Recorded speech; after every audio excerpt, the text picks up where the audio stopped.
Senhor esteja convosco. Ele está no meio de nós. Proclamação do Evangelho de Jesus Cristo segundo Lucas. Glória a vós, Senhor.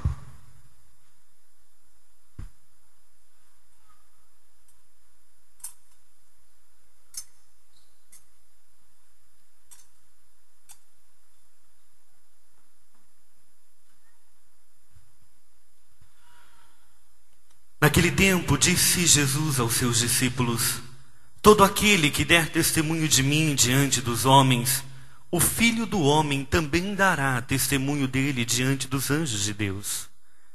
Mas aquele que me renegar diante dos homens, será negado diante dos anjos de Deus. Todo aquele que disser alguma coisa contra o Filho do Homem, será perdoado. Mas quem blasfemar contra o Espírito Santo não será perdoado. Quando vos conduzirem diante das sinagogas, magistrados e autoridades, não fiqueis preocupados como ou com quem vos defendereis, ou com o que direis, pois nesta hora o Espírito Santo vos ensinará o que deveis dizer. Palavra da salvação. Glória a vós, Senhor.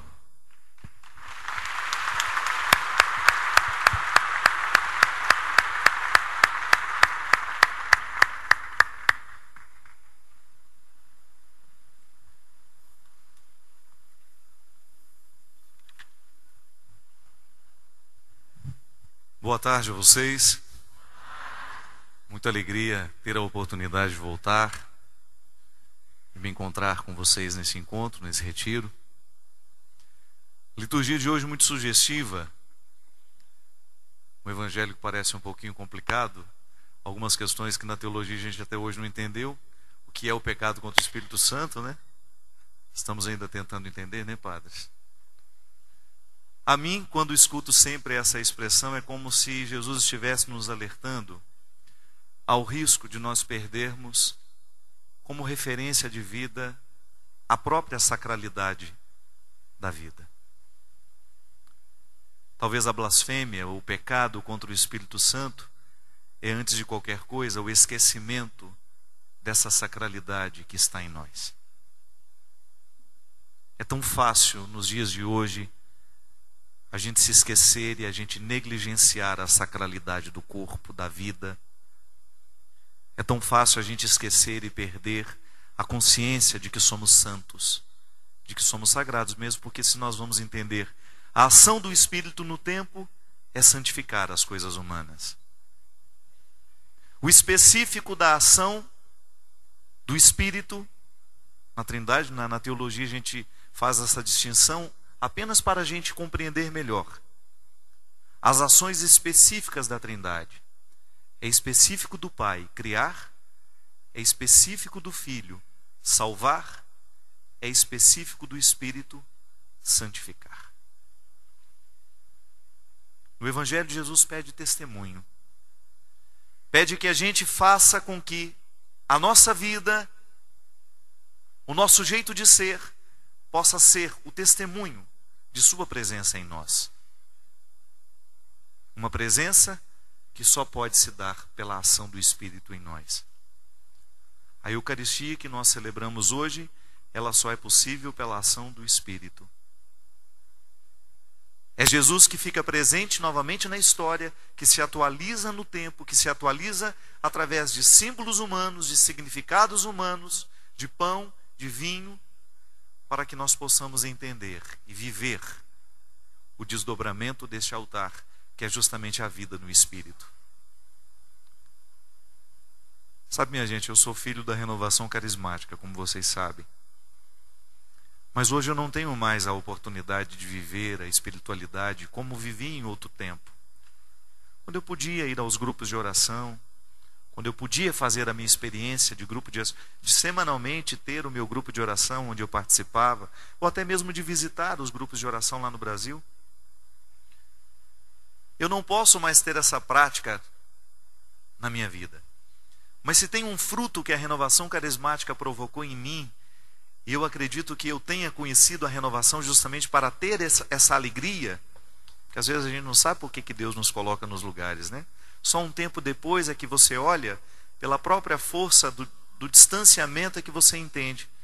É verdade, foi para isso que ele me levou lá. Hoje eu compreendo, e aprendi isso na renovação, que a minha experiência cristã só é possível quando eu renovo diariamente o meu compromisso de ser eu, o altar, onde o Espírito se debruça para fazer ser novo, para renovar tudo aquilo que sou eu. É a ação específica do Espírito em mim renovar as minhas antiguidades e dar a elas um significado. Da mesma forma como nós pegamos uma peça antiga de nossa casa e elegemos como um símbolo que não pode mais ser utilizado, mas que não perde o seu valor para nós. Eleger dentro do meu coração tudo aquilo que já é antigo, que já é meu, que já pertence à minha identidade, e pedir que hoje Deus venha debruçar o seu Espírito sobre tudo isso, para que eu tenha condições de dar testemunho de que o Evangelho que eu prego é, antes de qualquer coisa, o Evangelho que me move. É a vida que eu quero para mim. Olhar para Jesus todos os dias, através da sua palavra, através do rito que o atualiza na história, e poder dizer isso: eu quero a vida de Jesus para mim. Cristianismo é isso, não é? A gente todos os dias simplesmente dizer isso: eu quero sim a vida de Jesus para mim. Eu não quero me desprender de cada detalhe que ele me ensina, de cada gesto que com ele eu aprendo, que norteia o meu cotidiano, que traz luz à minha ação. Olhar para ele, ver como ele tratava as pessoas e querer fazer da mesma forma. Olhar para ele da maneira como ele interpretava a lei e fazer comigo hoje da mesma forma. Ter a mesma interpretação da lei. Ter o mesmo sentimento que ele. Atualizar na minha vida este testemunho que é tão fundamental para que a igreja continue tendo autoridade. Autoridade não é apenas ter um papa, ter um padre na nossa paróquia, ter religiosas, não. A autoridade é quando nós identificamos que o Cristo continua vivo entre nós, através de nós. Essa é a autoridade cristã, que ninguém pode abrir mão. E que todos nós participamos dela, como a teologia nos ensina, que nós participamos do munus sacerdotal, do munus profético e do munus real. Jesus é rei, profeta, e eu sou com ele. Participo, porque fui mergulhado no batismo, tenho a oportunidade de trazer isso para a minha vida. E aí o mais interessante é que esse testemunho, ele vai ser sempre diferente, porque a nossa vida, por mais que nós tenhamos detalhes que nos identificam, nós também temos realidades que nos diferenciam. Não é assim? Na vida que você está vivendo, na atual circunstância, Deus lhe pede esse testemunho. Às vezes é mais fácil, às vezes é mais difícil. É mais fácil a gente testemunhar quando tudo está bem. Não é verdade? Difícil mesmo é a gente arrancar forças no momento em que as coisas não vão bem dentro de nós. Dar esse testemunho e ser capaz de continuar renovando diariamente esse desejo, essa disposição de fazer Jesus ser presente na nossa vida. A mim me tocou muito uma frasezinha de São Paulo nessa carta aos Efésios, quando ele diz que no momento oportuno Deus vai acender no nosso coração uma luz e fazer nascer uma esperança. No momento oportuno, porque nos ama, Deus Pai, que é capaz de conhecer todas as nossas necessidades, todas as nossas circunstâncias, Ele fará brotar no nosso coração uma luz que vai gerar uma esperança. Talvez Deus tenha nos trazido aqui para isso. Talvez Deus tenha retirado a gente de nossa casa. Talvez Deus tenha feito a gente andar uma distância, uns mais, outros menos, para a gente poder ter aqui a oportunidade de ver acender dentro de nós uma luz que se transforme em esperança. Na escuridão é muito difícil a gente enxergar. Se apagarem essas luzes aqui, nós vamos ter muita dificuldade de sair deste lugar. Pode até sair, mas com a canela roxa, né? Derrubando um ou outro. No escuro é mais difícil. Então a gente sempre precisa ter a luz, que a fé nos ajuda a ter. Acreditar em Deus é, de alguma forma, você ter esta luz acesa dentro de você. Mas não basta ter fé. Tem que ter esperança. É um processo natural da fé que ela se desdobre em esperança. Porque esperança é uma atitude humana, é uma virtude teologal que se atualiza em nós através de detalhes muito concretos. Eu espero. Eu quero. Quem tem esperança é capaz de olhar para o momento difícil que está vivendo e ser capaz de construir dentro de si uma reserva que lhe faz ter condições de caminhar neste momento difícil para chegar depois ao lugar que você tanto precisa. Essa luz que Deus acende em nós no momento da nossa dificuldade gera uma esperança, porque Deus sabe, Deus conhece os humanos. Ele sabe muito bem que sem esperanças nós não podemos ir muito longe. Quando a luz se acende, para isso nós refletimos, para isso nós rezamos, para dar a Deus essa oportunidade de acender uma luz dentro de nós, para que depois da luz acesa, a gente seja capaz de encontrar a esperança que nos cabe.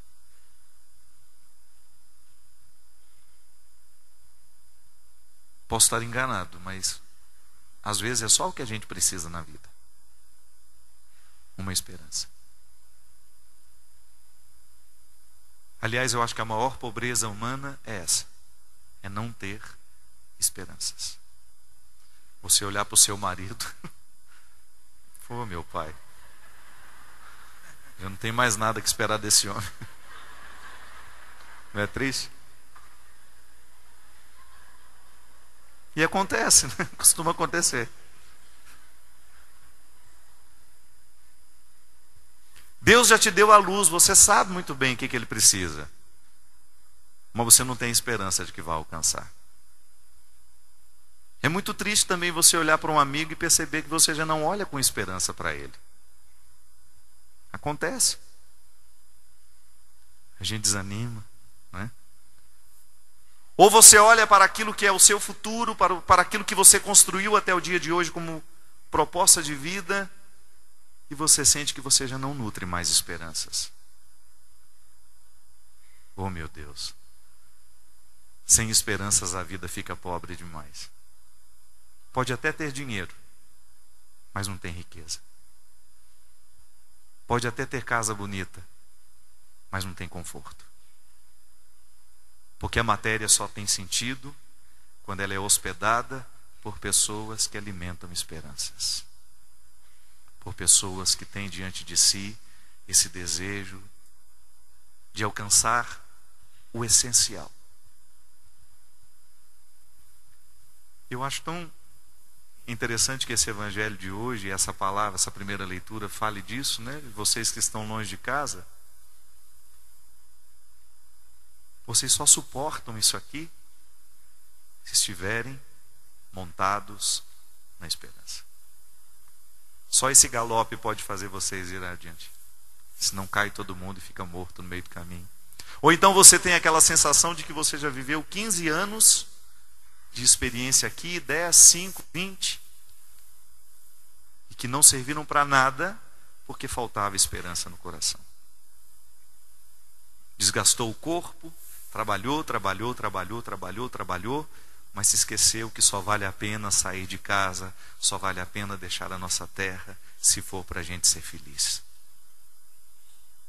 Se for para encontrar sentido para a vida, se for para encontrar razão de viver, se for para a gente alimentar o nosso coração daquilo que a matéria não pode,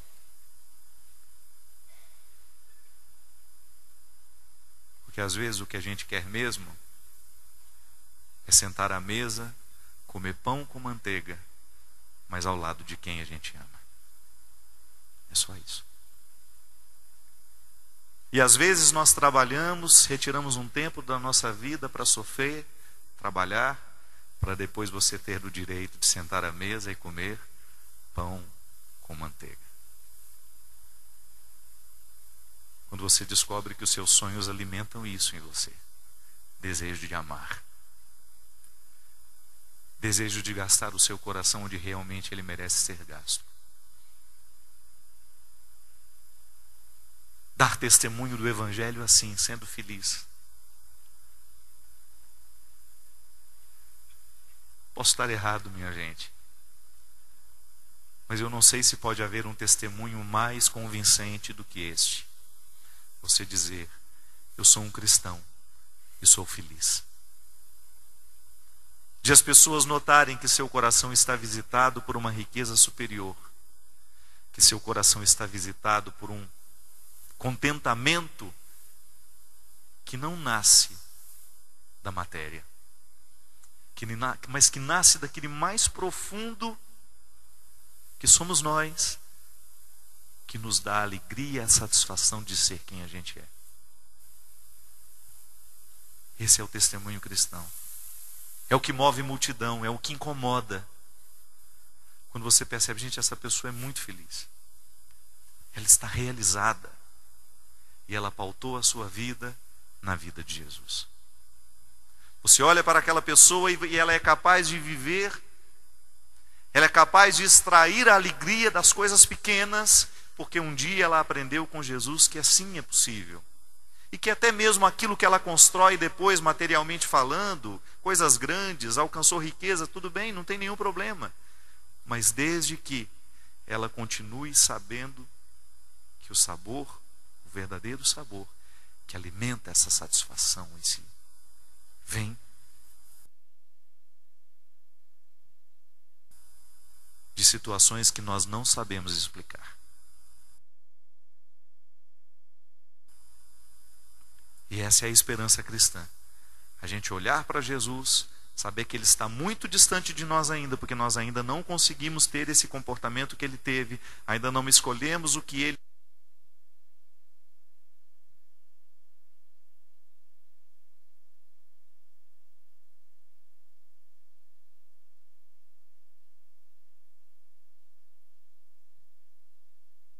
escolheu. Mas eu não desisto. Eu olho para Ele e quero chegar. Ele é meu modelo de vida. É com Ele que eu me identifico.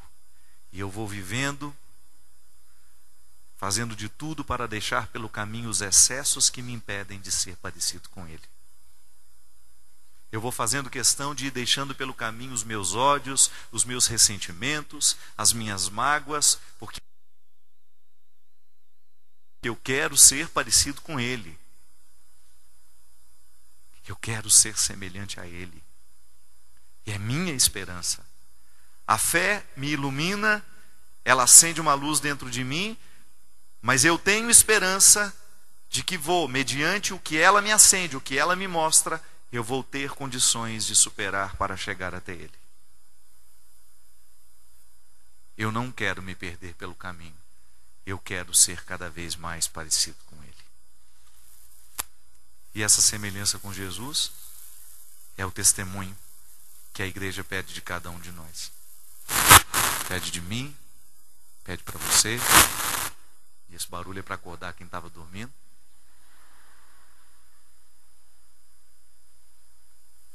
Que você não desista de ser parecido com Ele.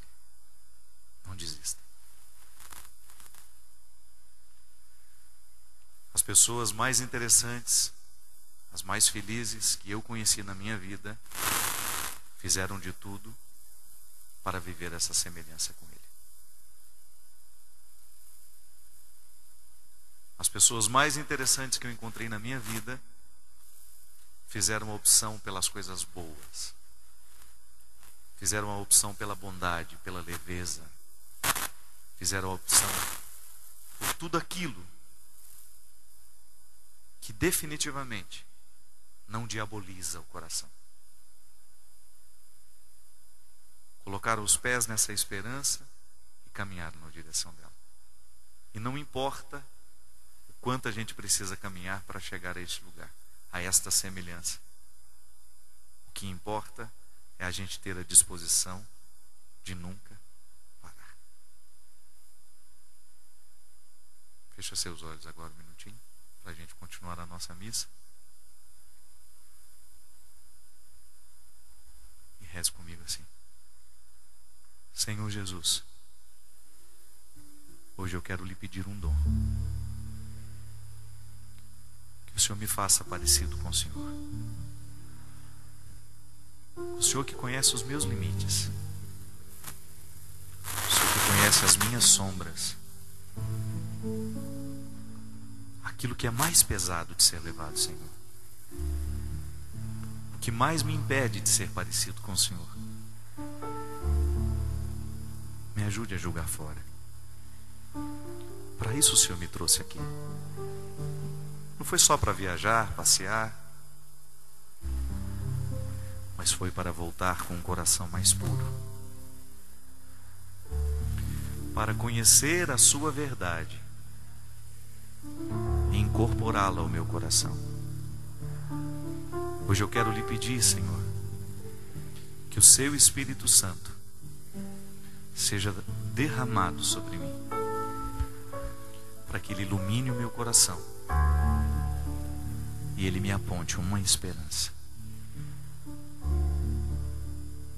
Senhor, eu sei que tu me sondas.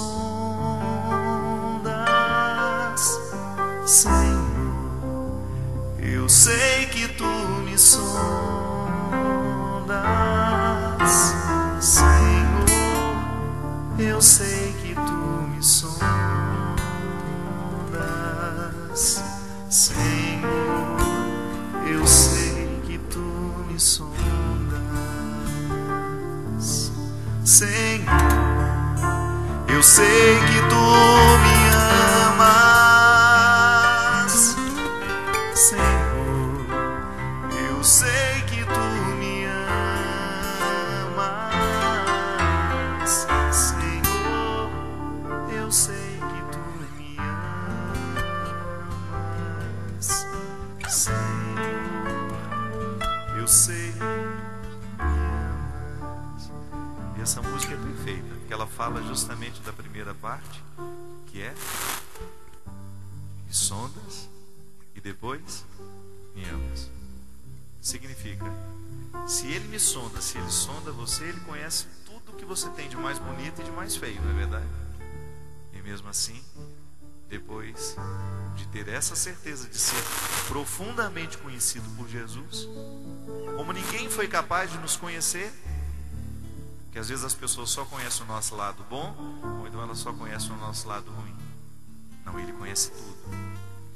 E aí poder dizer que ele nos ama, que ele ama você. E isso é uma esperança, minha gente. Saber que Deus nos ama, que Deus nos conhece. Isso abre para nós uma porta que nos permite ir muito, mas muito, muito mais longe. Mais uma vez. Senhor, eu sei que tu me sondas. Senhor, eu sei que tu me sondas. Senhor, eu sei que tu me sondas.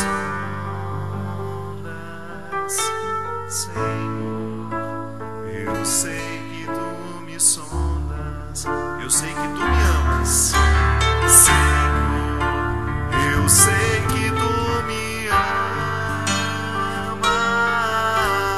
Senhor, eu sei que tu me amas. Senhor, eu sei que tu me amas.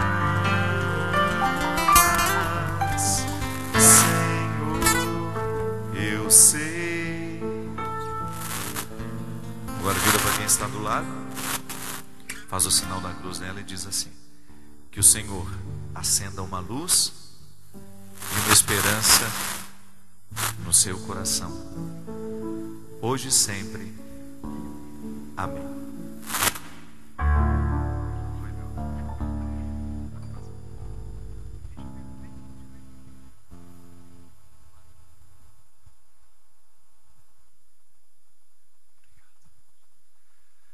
Coloquemos em forma de preces sobre esse altar as oferendas cantando. Lembrando que temos que ser generosos. A partilha também é ser igreja, né? Partilha